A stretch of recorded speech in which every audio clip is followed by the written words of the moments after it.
Welcome to the Robbins Regional Wrap, your one-stop shop for all your Houston County news. I'm Megan Western. Each week, we're taking you through what's happening in Houston County, Warner Robins, Robbins Air Force Base, and your very own neighborhood. In our top story this week, Thursday, a judge denied bond for Rayshon Williams. He's the man accused of shooting a Warner Robins police officer numerous times. Williams is facing about a half dozen charges stemming back to this January shooting and standoff. Police say Williams shot Officer Matthew Whitell and a woman during a domestic disturbance. Elizabeth Hunter was in the courtroom and has more details.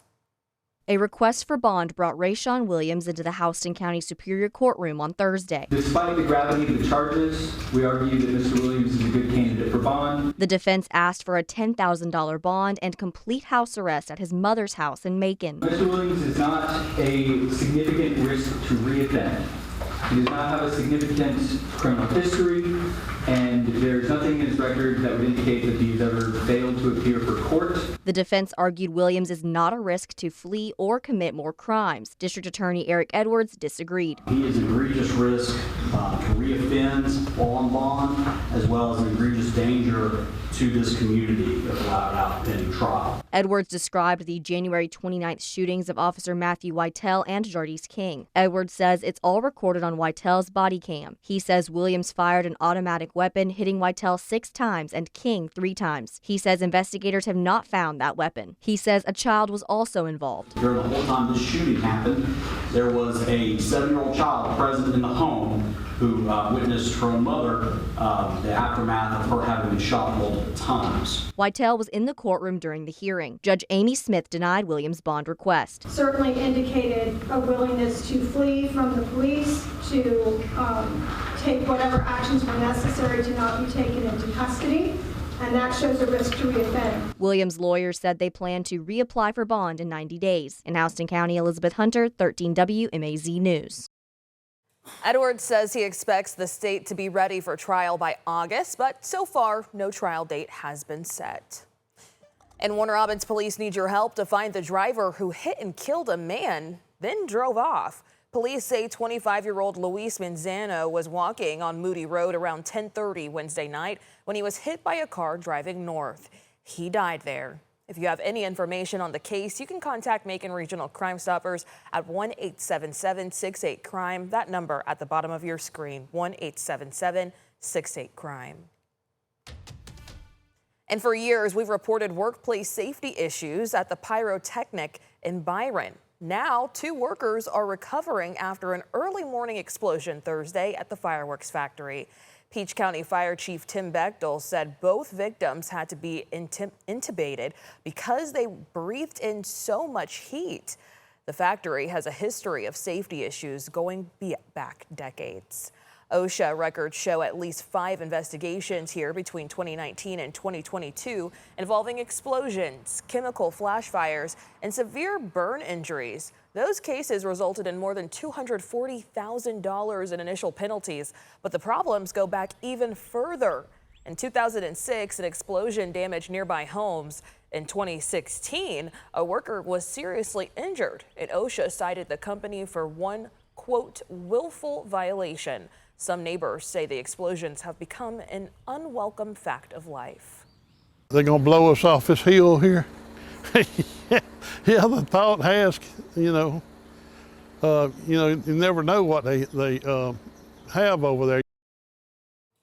People in the office declined to comment. The 2 workers are in stable condition. The federal agency ATF is now investigating. The company says online that they operate on 380 acres. They also say they manufacture everything from explosives to non-lethal material. Check this out. Voters in Houston County and across the state went to the polls for the May primary election. So let's go ahead and run down the results in Houston County. 3 nonpartisan school board seats were decided. Mark Ivory will stay in the at-large District 6 seat. He beat challenger Andy Thomas. Lori Johnson will stay in the District 2 post. She held off challenger Courtney Driver. But District 4 board member John Nichols lost his seat to Warner Robins pastor Sheila Ashley. Houston County also approved the floating local option sales tax, or FLOST. 62% of voters said yes to that. Houston County already collects sales taxes through a general SPLOST and an education SPLOST, but this is going to offset your property taxes and cover general operating costs. Houston County Chairman Dan Perdue says once it starts, FLOST will last 5 years. Some other results impacting the Robbins region include Democrats running for the 8th congressional district in a pretty close race. Kelly Esty beat Justin Lucas. Esty will face Congressman Austin Scott in November. In the state legislature, state senator for District 18, Stephen McNeil, keeps his seat by a wide margin. And Democrat Renita Duncan won the primary for State House District 147. She'll face Representative Bethany Ballard in the fall. And voters in neighboring Peach County said no to a multi-million-dollar T-SPLOST. Now, some big road projects could be left in limbo. Carmen Brown explains what happens next. The votes are in, and for Peach County, the road ahead has gotten a little rougher. On Tuesday, voters decided not to renew a transportation sales tax. Supporters said it would have finally addressed years of deteriorating roads across the county. Potholes, the asphalt just worn away, the curbs are washed away. The T-SPLOST fell short, 54 to 46%. It wasn't an increase, it was a renewal of one that was in place, so the sales tax wouldn't have changed. For people like Steve Prince, who drives these roads every day, the results hit home. He says the recent growth in Peach County has affected these roads. The roads take a beating. A lot more trucks coming through, a lot more traffic. The project list spanned hundreds of roads across Peach County, Fort Valley, and Byron. The bigger ticket items included a $4.6 million congestion realignment project along the Highway 247 connector. And despite the outcome, county leaders say they remain committed to keeping roads working with the resources they have. And Commissioner Wade Yoder says they aren't closing the door on revisiting the issue. We could put it back on the ballot, but I feel at least for now the voters chose that, but we're going to do the best we can at trying to make so that the roads are patched and functional. Something Prince would be in support of. I'll be in support of it again. Reporting in Peach County, Carmen Brown, 13 WMAZ News. With the rejection of the renewal, Peach County's sales tax will return to 8% once the current T-SPLOST expires at the end of the year. And it could be that rising prices at the pump and everywhere else could be one reason that voters rejected that extra tax. Now retirees are raising concerns after the governor withheld funding for cost of living adjustments. The legislature passed a budget that included money for those increases, but Governor Brian Kemp says the state needs to tighten spending after passing additional tax cuts.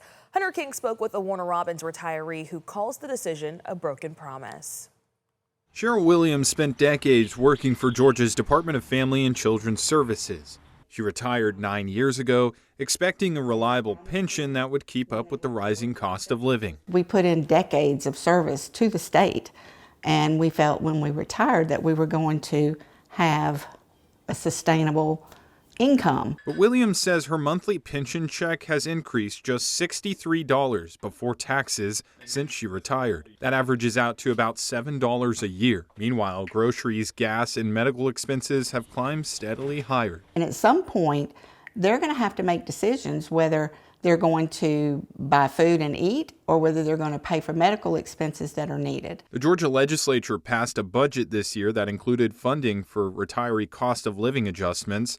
The bill included a 3% increase for this year and a provision to sustain those adjustments over several years. But in a letter dated May 12th, Governor Kemp instructed state agencies to withhold certain spending. It says, in part, we are required to make corresponding spending adjustments to ensure appropriations remain aligned with projected revenues. The governor approved the one-time 3% increase, but he vetoed the long-term adjustments provision. Last week, we heard there was a surplus, and he's giving checks to everybody who filed a state income tax.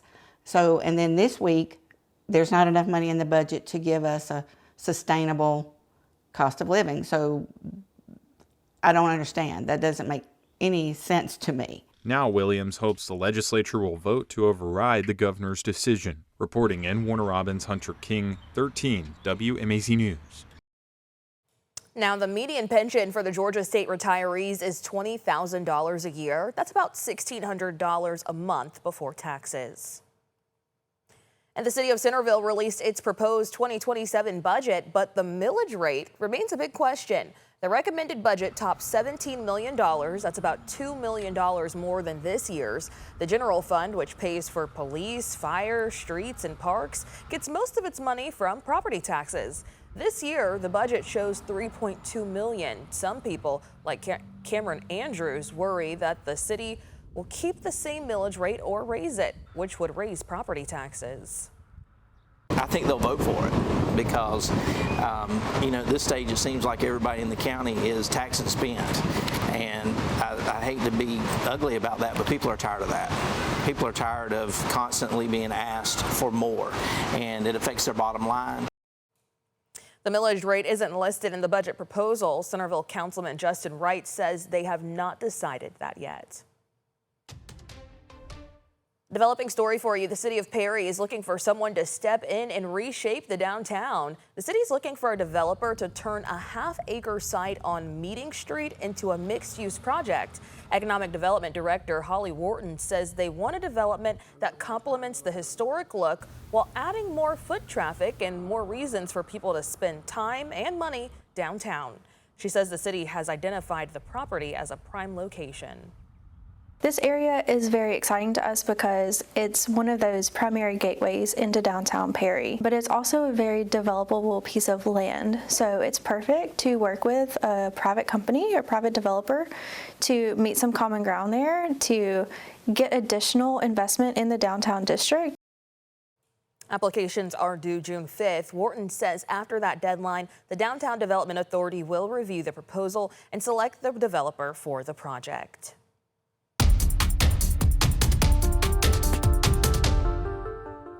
Big news from Robins Air Force Base this week. One of the newest missions at the base could be heading for retirement. 3 years ago, we told you about the arrival of the E-11A, part of the Battlefield Airborne Communications Node, or BACN. Its role is to connect military faces, and the Air Force called it like a giant Wi-Fi router in the sky. At recent congressional hearings, Air Force leaders said they plan to phase out the E-11A. That alarmed U.S. Senator Raphael Warnock. He says he's reached out to the Air Force for an explanation. And if the BACN mission ends, he said he'll work with the state's delegation to ensure a replacement mission for the base.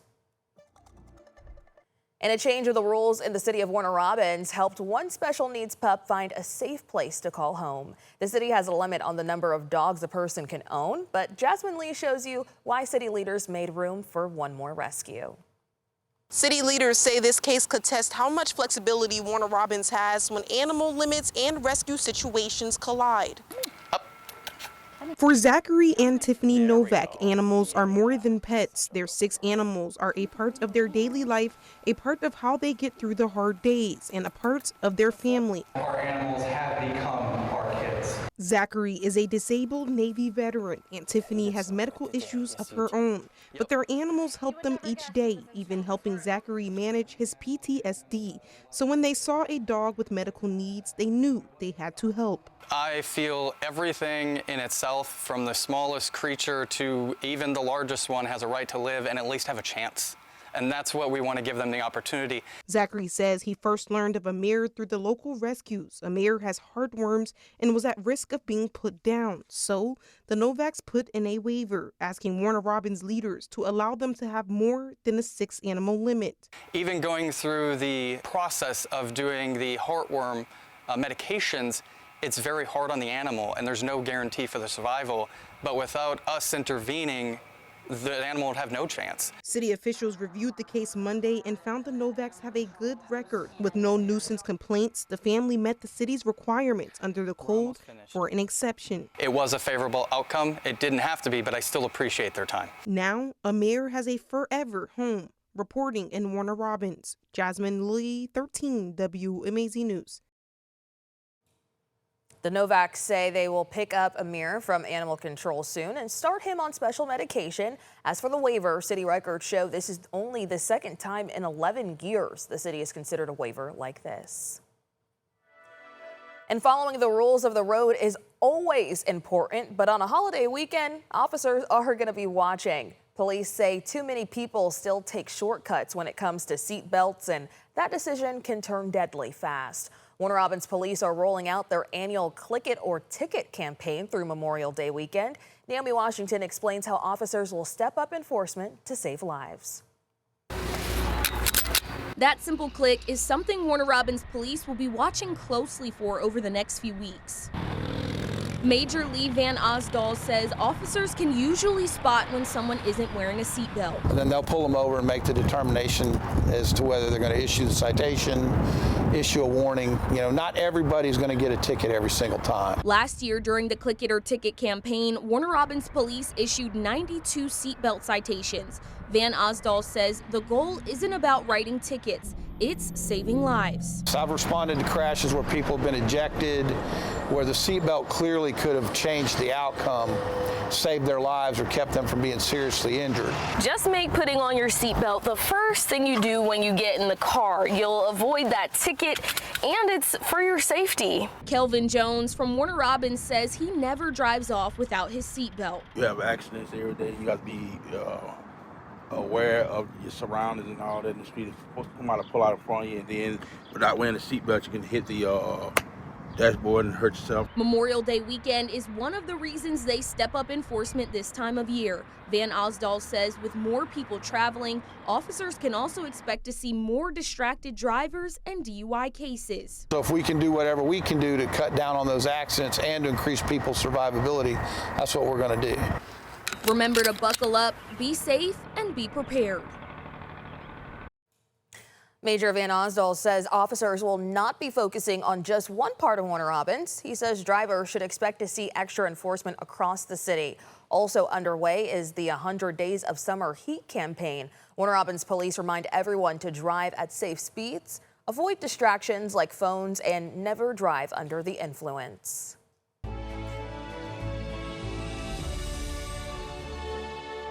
And in honor of Memorial Day, Robins Air Force Base continued its tradition with a ceremony honoring those who served and made the ultimate sacrifice. Team Robins hosted its 49th annual Robins Airmen's Memorial at the Museum of Aviation. One Macon native says she came to the ceremony to honor her sister who died earlier this year.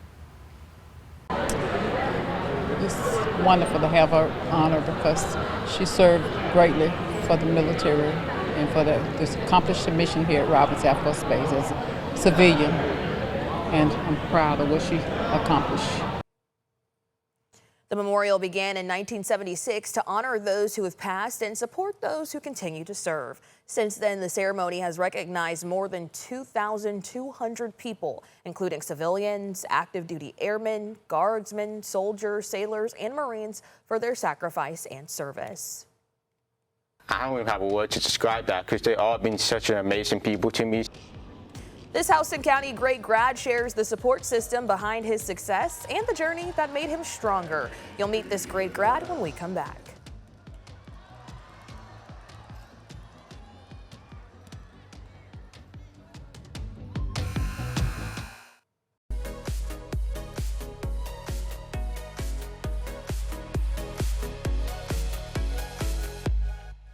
Welcome back. As caps fly and tassels turn, a new class of seniors is stepping into what's next. To celebrate graduation week, we're taking a moment to spotlight some students who've gone above and beyond inside the classroom and outside. Elizabeth Hunter introduces you to this great grad from Houston County. At Houston County High School, Anthony Cootie has made his mark in more ways than one.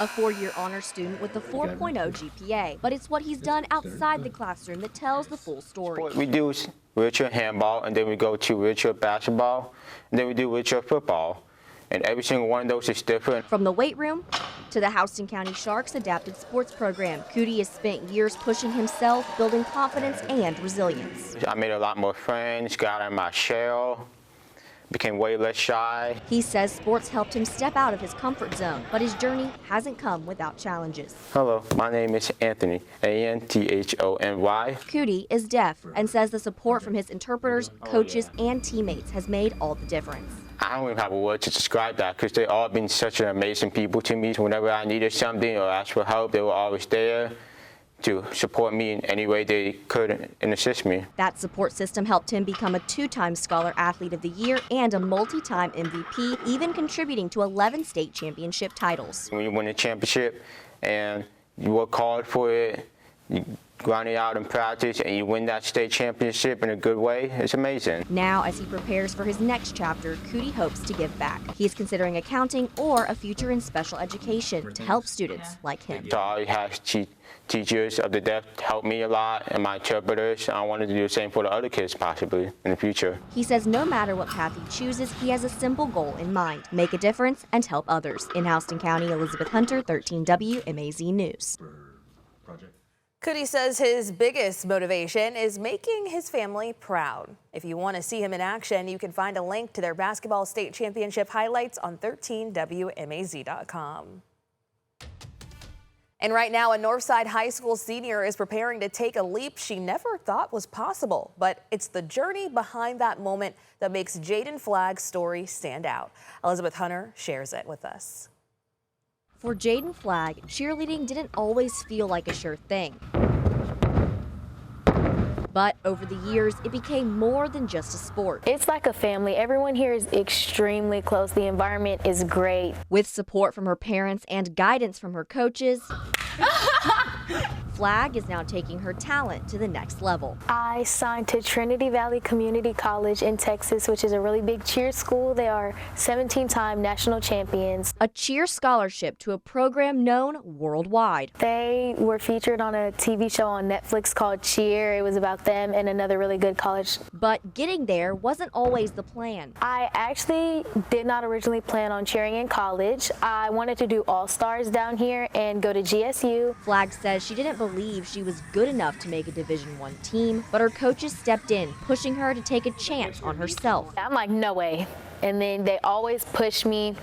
I wasn't going to cheer in college, like I said, and they're the reason that I even sent the video, got in contact with the coaches. Flagg says her coaches helped her submit a video to the Trinity Valley coaches in March, and days later, she was signed. Now she's preparing to make the move from Warner Robins to Athens, Texas, hoping to represent where she comes from. But I'm glad that I can go somewhere and represent them and show them what we do at Punch Front and show them what we're all about here. In Warner Robins, Elizabeth Hunter, 13 WMAZ News.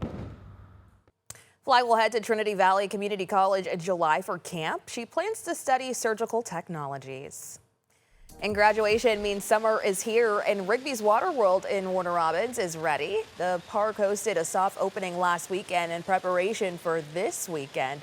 Families cooled off at the lazy river, and toddlers played on the splash pads, while all those thrill seekers out there hopped off the diving board and raced down the slide. The park will be open 7 days a week starting May the 23rd until August the 2nd.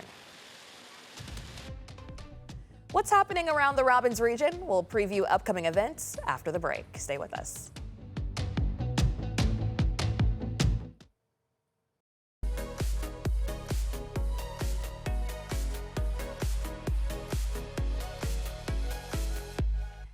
Big news for barbecue fans in Houston County. Fincher's Barbecue's new location is now open in Warner Robins. You'll find them on South Armed Forces Boulevard. Fincher's Barbecue has been a Central Georgia mainstay and first opened in 1935. The owners say they're excited for the next step. It's been amazing. We opened Friday for lunch. We tried to do a soft open. Didn't end up being a soft open. It was crazy busy. We're across from the largest employer in the state, right across the street from the main gate. We personally think it's the best lunch location in Middle Georgia. The new location serves breakfast and lunch Monday through Friday from 6 in the morning until 3. For all those folks on first shift at the base, the drive-thru opens even earlier at 5:30. And before we let you go, let's go ahead and take a look at what's happening across the Robins region. Memorial Day is Monday, May the 25th, and Warner Robins is going to hold a ceremony at 11 in the morning at Magnolia Park Cemetery on South Pleasant Hill Road. Keep in mind, city business offices will be closed in observance of the holiday. And Warner Robins Fire Department is revving up for a good cause. The annual Afterburn Auto Show is a free event, but entering your car into the show is going to cost you $25. There will be vendors, concessions, and a 50-50 raffle. The fun is set for Saturday, May the 30th from 9 in the morning until 1 at Southside Baptist Church on Houston Lake Road. Proceeds benefit the Georgia Firefighters Burn Foundation, which helps burn survivors and supports fire safety education. Alrighty, that's a wrap on what's happening throughout the Robbins region this week. If you have a Houston County story you want to share with us, email us at news@13wmaz.com. And make sure you keep coming back each week to get all the Houston County news and the stories that matter to you. Thanks for joining us.